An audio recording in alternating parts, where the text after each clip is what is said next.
Chapter 16, Bat Watch. I had a plan. I was going to tell Grandad I was doing a project on bats at school and that I wanted to come over and do bat watch in his garden. Grandad would have done his jobs for the day and hopefully be ready to put his feet up and take it easy, so I'd be able to have a good look at the tree and have a proper hunt for dragons. And as for Grim, I just had to hope he'd be taking it easy too. The next evening I arrived at Nana and Grandad's fully prepared. In true undercover style, I'd brought my night vision goggles, binoculars, clipboard and a book on bats. I was almost beginning to believe in the bat project myself. Of course it nearly backfired when Grandad started reeling off facts about the habits of our native bats and got so into the idea he decided he'd come and join me. Actually, I'm supposed to do the project without any help, I told him quickly. Don't worry, I won't do the work for you, Chipstick. I'll just watch. Scout's honour. I shifted uncomfortably. Any other time I'd have loved to be out in the garden with Grandad. We could be worm watching and we'd have a great time, but I couldn't miss this chance to look for more dangerous dragons, so I pulled out the only thing that I knew would stop him in his tracks. I think you'd better take it easy today, Grandad. You've done loads. And then I added, think about your heart. It was such a low blow, I winced even saying it. For a second he looked disappointed. Then, in true Grandad form, he gave me a smile and said, Right you are, go on then, off you pop so I can get back to Gardener's World.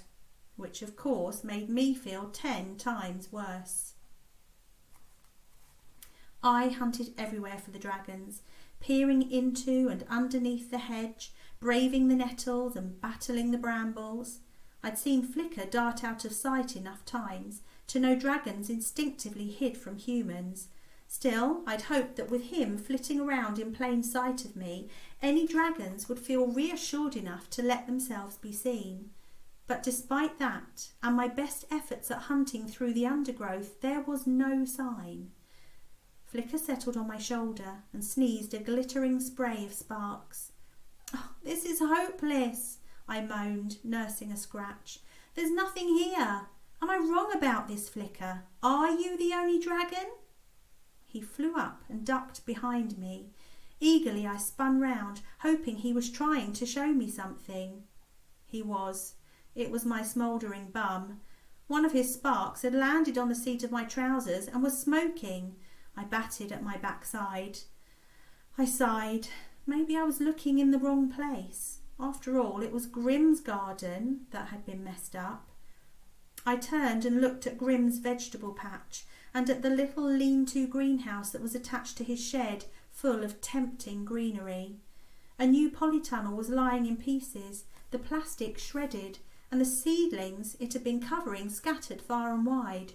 Surely this was proof there had to be more of them, unless Grim was right, and it was just vandals. I need to have a closer look, I whispered to Flicker. I wasn't sure why I kept telling him stuff when he was only interested in demolishing Grandad's lettuces, but I had to talk to someone. Before I could change my mind, I stepped over the little wire fence that separated the two gardens. For a second, I had the feeling that I was being watched. I stood, frozen, listening to the breeze rustling the leaves on the hedge that bordered the fields. In my mind, I could picture all sorts of things lurking behind there, but now really wasn't the time to let my imagination run wild. I reined it in and reminded myself that the scariest thing around here was probably Grim. I looked around, scanning the garden up to the dark house where he lived. There was no sign of him, not even any lights on. If I was lucky, maybe he'd gone out for the evening.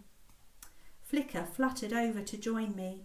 He settled on another plant with huge leaves and started nibbling at it.